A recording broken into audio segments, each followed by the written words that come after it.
Frankie Pasqua was, you've told stories about Me it. and him got along good. Yeah. Yeah. But he was a real brutal guy. Nuts. Though, right? He was a lunatic. Like, yeah. Aside from like you kicking the down it was so I can't.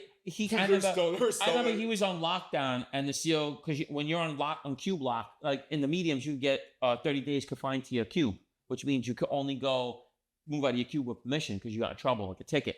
So I remember you have to give your ID, and the CO goes, "Hey," so he tells him, he goes, "Take this ID and stick it up your ass." The cop goes, "What you telling me?" He goes, "Take this ID and stick it up your ass." I mean, that's how he was. He was just out of his mind. You know what I'm saying? Were you vibe with him? I used to be crying and laughing, bro. He got me. One of the cops loved him so much, Mobito. I never forget his name. He actually moved me from my house to be with Frankie. He wanted me in the house, and he wanted the Italians. He loved the Italians. He's Italian from upstate. Okay. And he's like, "I want you in here. I want Gino in here too."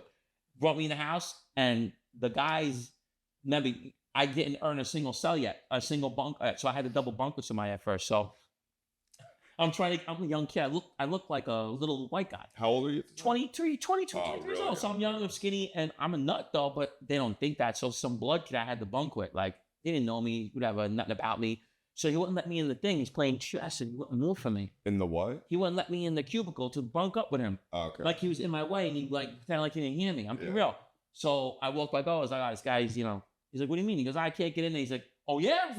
This is Frankie? Everybody knows Frankie in the unit already. They don't know me yet, like in this unit. So they think I'm just some little white boy. Yeah. Frankie walks over and goes, "I guess somebody's going to the fucking infirmary tonight." Looking at him, goes, "What?" He goes, "Get the fuck out the way. This is a blood kid gang member in the state." Yeah. Saying this to him.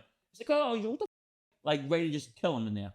Frankie. And then Frankie chased him down outside because he was mumbling things. What do you mean? Because he was walking away mumbling like, "Yo, what the f-?" And Frankie said, "What?" And he was chasing him outside. And the guy was running? No, like trying to walk. Like, what's this guy doing? Like, he was nuts.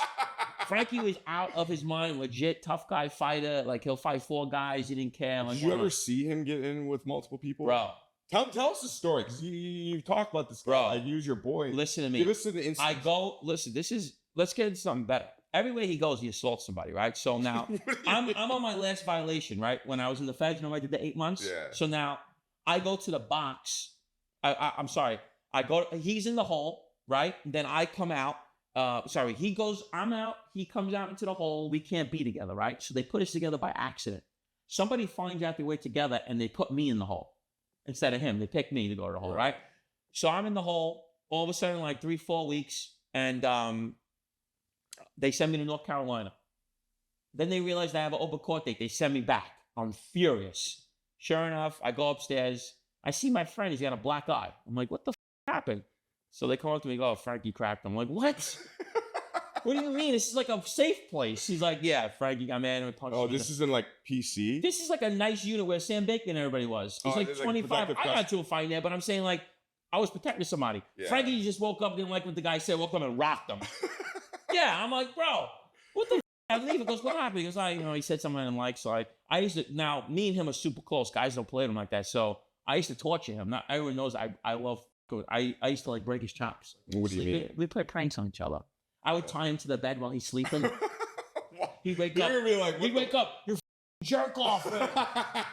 Yo, so he was like, we were like this. You know what I'm saying? So one time I came back from I had to go somewhere. This is a good one. All my stuff was tied in a ball. So my bunk, my bed, my sheets, all my stuff, he had it tied in knots. What? Everything was just in a ball of a knot.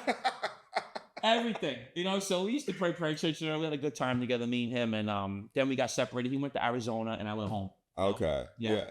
I mean, but when you first met him, did you hit it off right away? Right away. But yeah. He used to be in the unit with Ronnie. Ronnie. Okay. Ronnie was a union guy back in the early 2000s, and he was there with his father. But you said Frankie didn't get, like, you couldn't mess with him though. Other people, right? What do you mean? Like you couldn't joke around with him or anything, right? Like, not in front of people. Right. But we would do it privately. We never embarrass each other in front of each other. That was never a thing we did. No. But like anybody, like Frankie was the type of guy that would fight at anybody though, right? People were scared shit. Everybody. Yeah, people were scared of him. Now what about him was he such a force? Big guy. You never seen him? No, not in person. I mean, I've seen him. He's an offensive lineman in college football. You're supposed to go to medical school. He knows you're a really smart guy. Really? He knows the whole body inside out. The medical book, he knows it like this. How in the hell did he end up? He wanted to be a gangster. His father was a gangster. His whole family was. He wanted to go in that life. He was in medical. He about to go to medical school. He could tell you the whole body in and out. Really? He'll name me things. He said, "Frankie, my daughter." He goes, "I had your esophagus connected to the." I'm like, "What the f-?" This guy knows the whole body, medical thing. He goes, let me feel. He's like, So it was crazy. He's really truly educated, right? Yeah. And he just chose to be a gangster. Yeah. I mean, the thing is, like, you hit it off right away. Just you got along.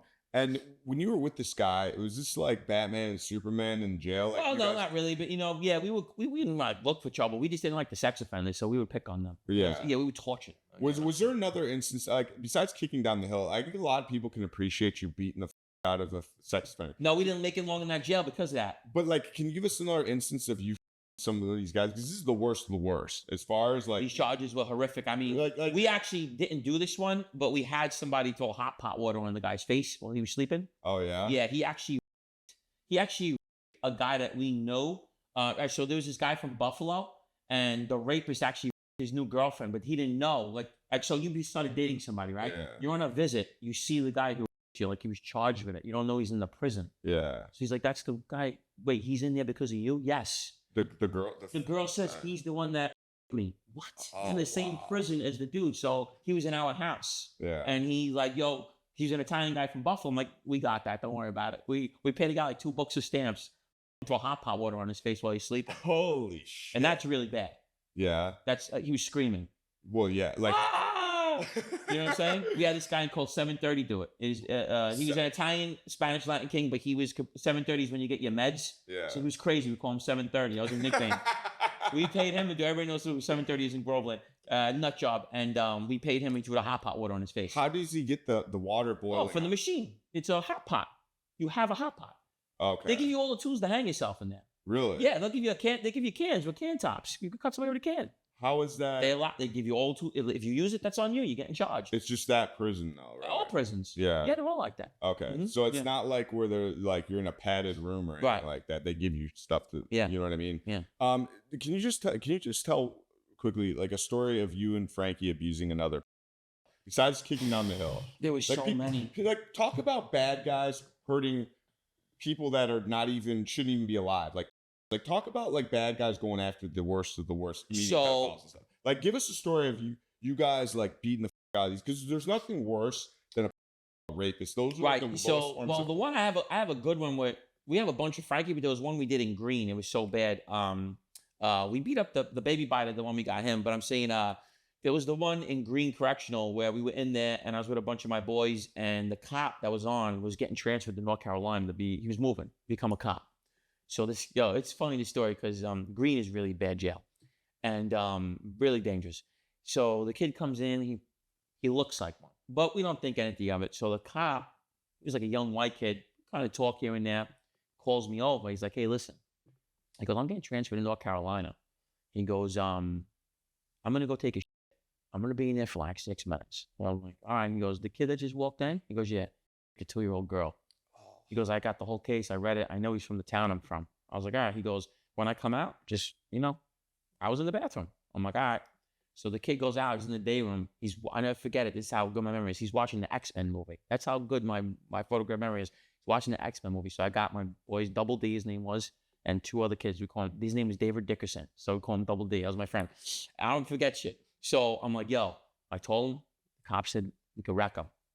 Because everybody hates sex offenders. Like, yeah, they're happy. Like, everybody's getting like, yo, excited. It's like, that's how it is. Like, yes, yeah, like fun. Like, let's wreck them. One kid got a broomstick. One kid's over here.